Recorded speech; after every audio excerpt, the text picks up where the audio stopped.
JG, మా అమ్మకి phone చేసి కనుక్కున్నాను. ఇందాక జరిగిన అపశకునాలు తొలగిపోవాలంటే పంతులు గారిని పిలిపించి శాంతి హోమం జరిపిస్తే మంచిదని చెప్పింది. రేపు పుట్టినరోజు పెట్టుకొని హోమాలవి జరిపిస్తే ఏం బావుంటుంది చారుకేశా. దేవుడి మీద భారం వేసి ఏ చెడు జరగకూడదని కోరుకుందాం. అంటే ఆంటీ, అది నీ తపన నాకు అర్థమైంది చారుకేశా. ఇందాక దివ్య ఏమందో విన్నావు కదా, తనకిలాంటివన్నీ ఇష్టం ఉండవు. కావాలంటే పుట్టినరోజు అయ్యాక పూజలవి చేయిద్దాం. సరే ఆంటీ, శాంతి పూజలైతే మాత్రం తప్పనిసరిగా చేయించాలి. తప్పకుండా చేయిద్దాం. రేపు ఫంక్షన్ ఏర్పాట్లు చూడు. ఏం చేయమంటుందో వెళ్ళి దివ్యతో మాట్లాడు. Okay aunty.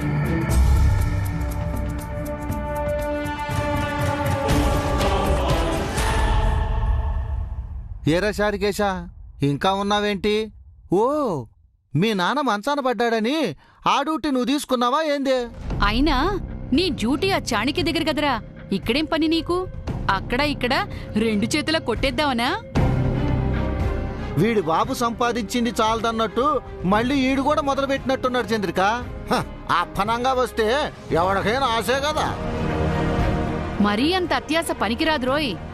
కష్టపడకుండా వచ్చిన సొమ్ము అరగదు, అజీర్తి చేస్తుంది. ఆ తరువాత మీ నాన్నలా నువ్వు కూడా అని మంచాన పడాలి. అయిందా? ఇంకేమన్నా ఉందా? మా నాన్నారే కాదు, నేను కూడా పరాయి సొమ్మును ఆశించేవాణ్ణి కాదు, పరాన్న జీవుల్లా బతికేవాణ్ణి కాదు. మేమెవరి సొమ్ము దోచుకోలేదు, కష్టపడి పనిచేసి జీతం తీసుకుంటున్నాం. ఇన్నేళ్ళు ఇంట్లో పనిచేసిన మా నాన్నారు మిగుల్చుకున్నది ఏమీ లేదండి. మంగా మేడం గారు దయతల్చి ఇచ్చిన ఇల్లు తప్ప. అది సారదంట్రా, సిటీలో సొంత ఇల్లు అంటే మాటలా? ఎంతిచ్చినా తక్కువేనండి వీళ్ళ మొహాలకి. ఇచ్చిన కొద్దీ ఇంకా ఇంకా ఇంకా లాగుతూనే ఉంటారు. ఏమిచ్చారండి మీరు? ఏమిచ్చారు? జైసారు మంగా మేడం గార్ల దయ వల్ల మీరింకా ఇంట్లో ఉంటున్నారు. అమ్మాయి గారు మంచితనం వల్ల మీకింకా ఇక్కడ కూడు గుడ్డ దొరుకుతున్నాయి. అసలు ఏ రోజైనా ఈ ఇంటి కోసం పనిచేశారా మీరు? ఒకవేళ మా నాన్న రిటైర్ అయ్యి నేను ఇక్కడ పనిచేయాల్సి వస్తే జీతం లేకుండా పనిచేస్తాను. అమ్మాయి గారి కోసం మా నాన్నలా నమ్మకంగా విశ్వాసంగా పనిచేస్తాను. అంతే తప్ప తిన్నింటి వాసాలు లెక్క పెట్టను. నమ్మక ద్రోహం చేయను, నమ్మించి మోసం చేయను. నాకు అమ్మాయి గారితో పనుంది, వెళ్తున్నాను. కూర్చుని సొల్లుకోవులు చెప్పుకోండి.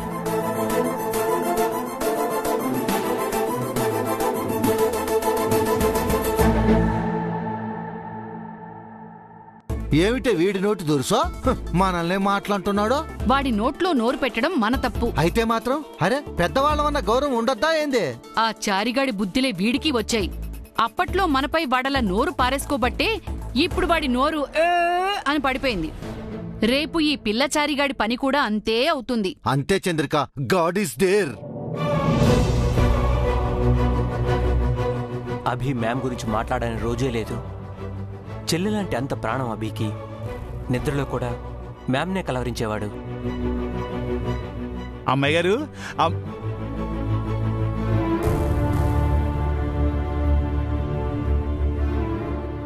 అమ్మాయి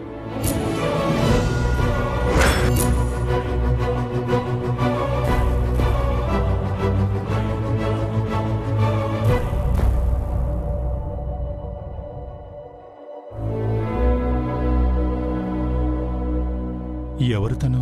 అదే పనిగా అమ్మాయి గారిని ఎందుకు చూస్తున్నాడు? ఒకవేళ అభిబాబు అయ్యుంటారా?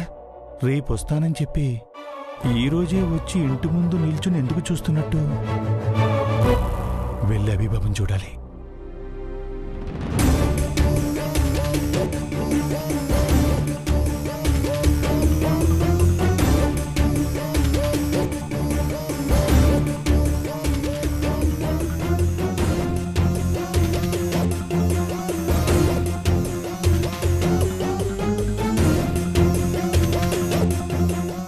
అభిబాబు,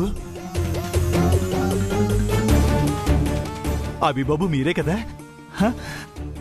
నేను చారుకేశాని, మీ చిన్నప్పటి ఫ్రెండ్ అభిబాబు. అభిబాబు, అభిబాబు, అభిబాబు, ఈ ఇంట్లోకి రండి.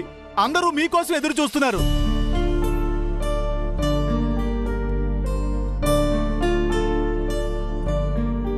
ఏంటిది? తన అభిబాబేనా? అభిబాబు కాకపోతే ఆ అమ్మాయి గారిని ఎందుకు చూస్తున్నట్టు? అభిబాబు అయితే నన్ను చూసి కంగారుకి ఎందుకు వెళ్తున్నట్టు? రేపు పుట్టినరోజు అయితే ఈ రోజు ఎందుకు వచ్చినట్టు? ఈ విషయం అమ్మాయి గారితో చెప్పాలా వద్దా? వద్దు, రేపు అభిబాబుని అడిగితే సరిపోతుంది. లేదంటే అమ్మాయి గారు అనవసరంగా కంగారు పడతారు.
స్వామి,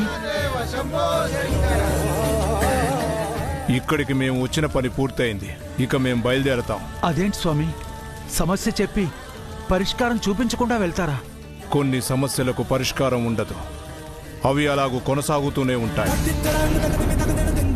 వాటి ముగింపును ఆశించడం మూర్ఖత్వం. లేదు స్వామి, మీరు తలుచుకుంటే ఈ శాపాన్ని ఆపగలరు, ఆ అమాయకురాలి ప్రాణాలని కాపాడగలరు.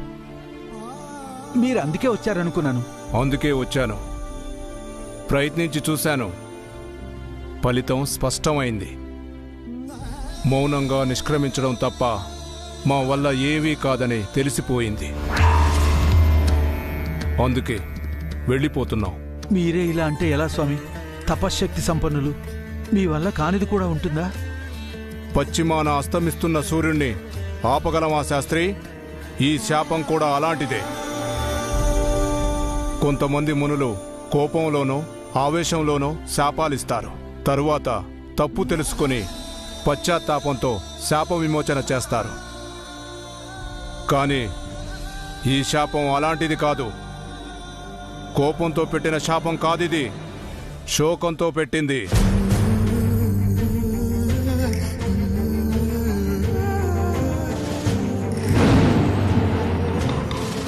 అది ఆరని శోకం. అందుకే ఈ శాపం ఆగదు. ఆమె అస్తమయం తప్పదు. శాపం ఏ రూపంలో వస్తుంది అదేనే చెప్పండి. చెప్పలేం.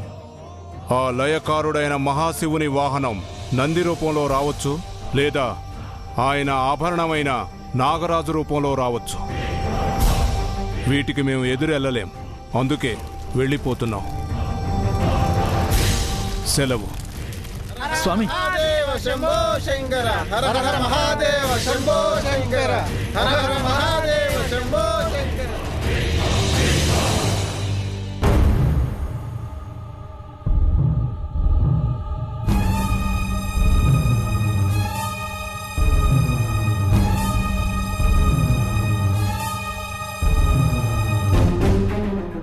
ఇదేదో అపశకనంలా ఉంది. ఇందాక తీతూ పెట్టి అరిచింది, ఇప్పుడు ఇలా అయింది.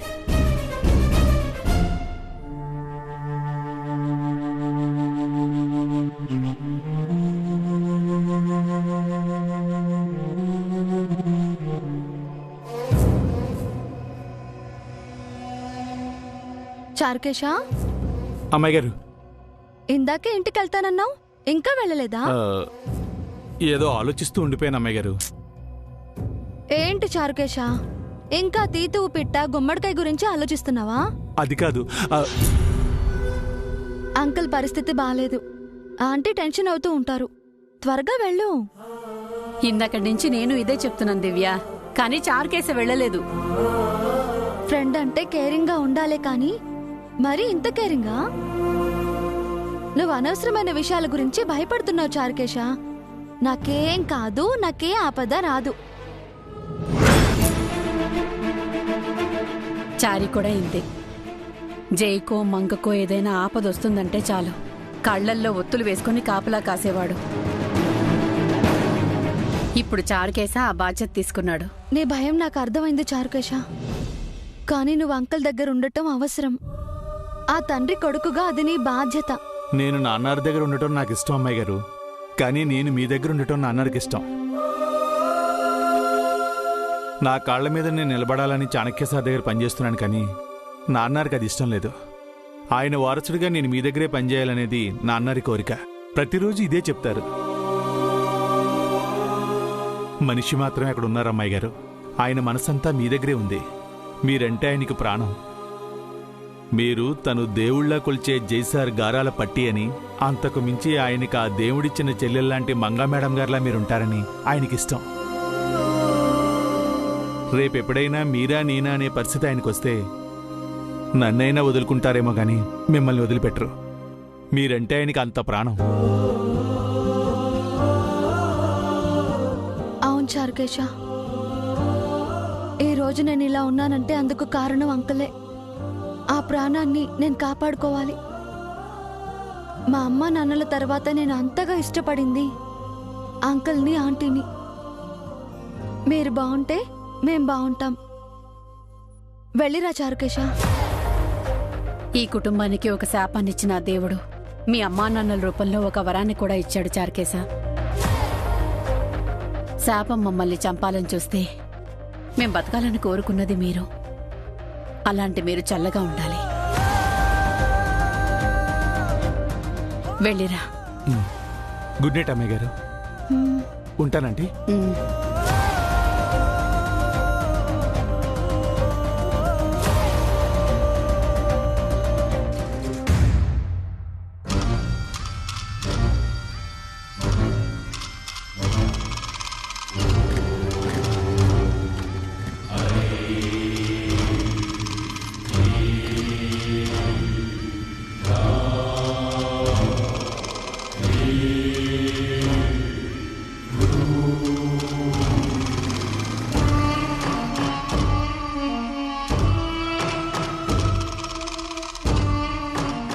అబ్బాబ్బాబ్బా, ఏముంది క్లైమేట్!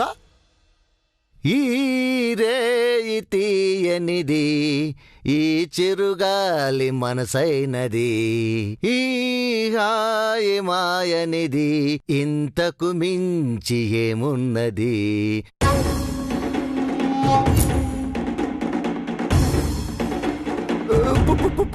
బాగున్నది. చంద్రిక, చంద్రిక, ఏంటి ఇప్పుడే కదా డిన్నర్ చేసింది? అబ్బా, డిన్నర్ కాదే, డేంజరు. డేంజరా? ఏంటి పౌడరు? రా చెప్తాను. అబ్బా, ఎక్కడికి? బయటికే. ఎందుకు? నీకు ప్రమాదాన్ని చూపిస్తాను. రా చంద్రిక. అప్ప నువ్వు రా చంద్రిక. అయ్యో పౌడరు, బా ఆగమంటుంటే. అరే చూడు. ఏముంది అక్కడ? అబ్బా, బాగా చూడు. నాకేం కనిపించట్లేదు పౌడరు. ఓసి గుడ్డిదానా, కిటికీలోకి చూడు. ఏముంది అక్కడ? పాము.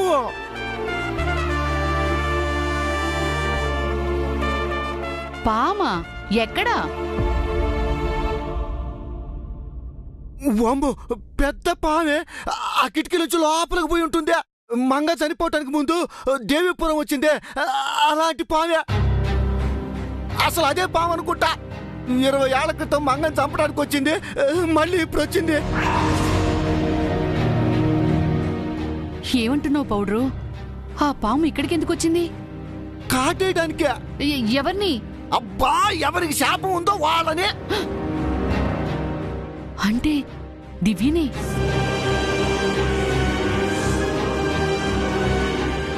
అలా చూస్తావేంటి పౌడరు? దివ్య కంటే ముందు ఈ ఇంటి ఆడపడుచు నువ్వే కదా. అయితే ఆ పాము నీకోసం రాలేదుగా. లేదు, నా కోసం ఎందుకు వస్తుంది? నన్ను చంపితే దానికే వస్తుంది. అది ఖచ్చితంగా దివ్య కోసం వచ్చి ఉంటుంది. అంతే. అమ్మో, అంతే.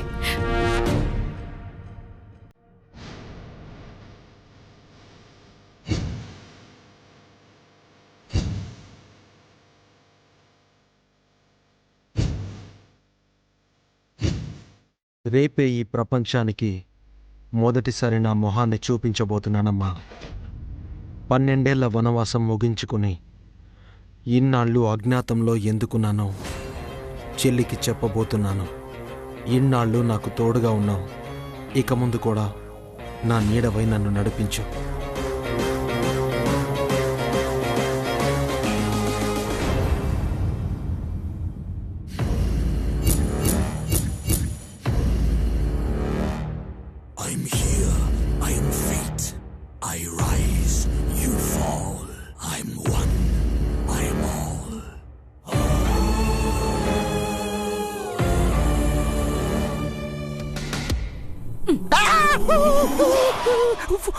పౌడ్రు, పొద్దున్నే ఏం చూస్తున్నావు? రాత్రి పాము ఇంట్లోకి వచ్చిందే, దివ్య బెడ్రూమ్లోకి దూరిందే. డోరు తెరుచుకునే దివ్య ప్రాణాలతో బయటకు వస్తుందా, లేక మనమే డోరు బద్దలు కొట్టే దివ్య డెడ్ బాడీని బయటకు తీసుకురావాలా అని ఆలోచిస్తున్నాను. అది ప్రాణాలతో బయటికొస్తే ఈ పుట్టినరోజు నాడు అది మళ్ళీ పుట్టినట్టు, మనమే దాన్ని బయటికి తీసుకొస్తే ఈ పుట్టినరోజే దాని చచ్చిన రోజు అయినట్టు. ఈ రెండిటిలో ఏది జరుగుతుందా అని నేను వెయిటింగ్ చంద్రిక. రెండోది జరిగితే ఆస్తి కోసం మనం చేస్తున్న వెయిటింగ్ కి ఫుల్ స్టాప్ పడుతుంది.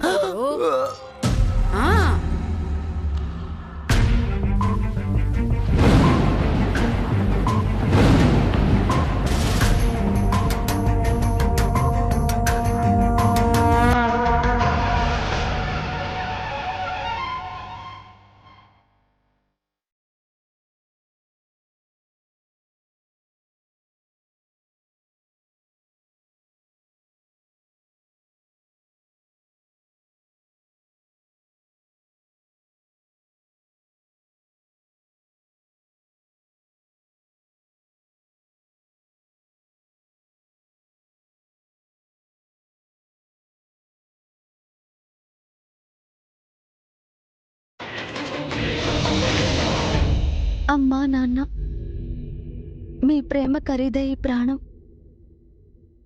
మీరిచ్చిన ఈ జీవితానికి మరో పుట్టినరోజు వచ్చింది.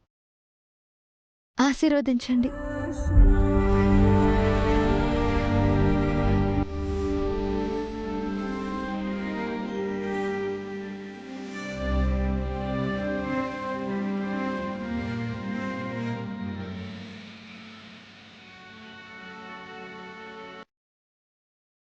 అన్నయ్య, ఇది మన పుట్టినరోజు కాదు. 12 ఏళ్ల తర్వాత మనం కలుసుకునే రోజు. నీకోసమే ఎదురు చూస్తున్నాను. ఈరోజు తప్పకుండా వస్తావు కదూ?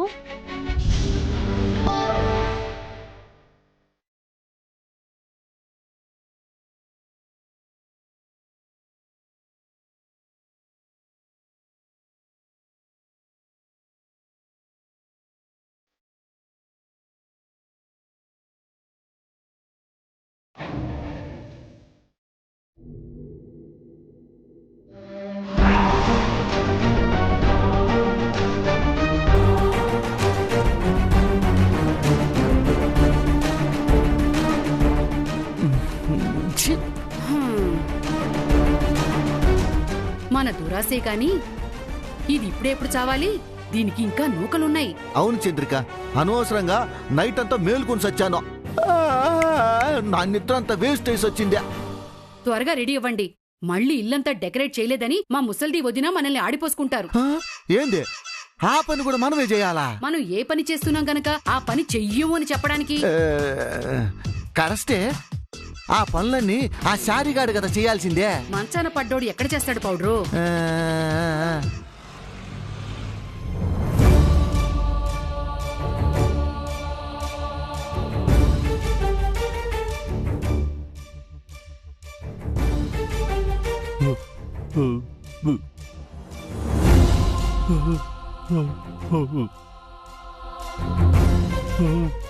ఏంటన్నారు? మీకేం కాదు, త్వరగా నయం అవుతుంది.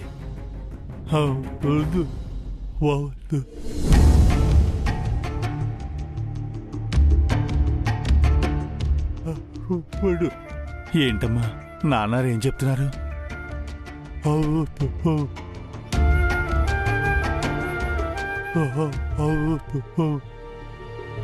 చారు నా ఇంటికి వెళ్ళమంటున్నారా? ఈ రోజు మన దివ్యమ్మ పుట్టినరోజు కదా చారుకేశా. నాన్నగారు నిన్ను ఆ ఇంటికి వెళ్ళమంటున్నారు. నాన్నారు నీ పరిస్థితిలో వదిలేసి ఎలా వెళ్ళనమ్మా? మన పరిస్థితులు ఎలా ఉన్నా ఆ ఇంటి పరిస్థితే మనకు ముఖ్యం చారుకేశా. ఆ ఇంటికి మనకి అవినాభావ సంబంధం ఉంది. మనం ఆ ఇంటి ఉప్పు తిన్నాం. ఈ ఇల్లు గలవాళ్లం అయ్యాం. విశ్వాసపాత్రులమై రుణం తీర్చుకోవాలి. ఆ ఇల్లన్నా ఆ మనుషులన్నా మీ నాన్నగారికి ప్రాణం. ఈయనంటే వారికి అభిమానం. ఇక నాన్నగారి తరపున నువ్వే అంతా చూసుకోవాలి చారుకేశా.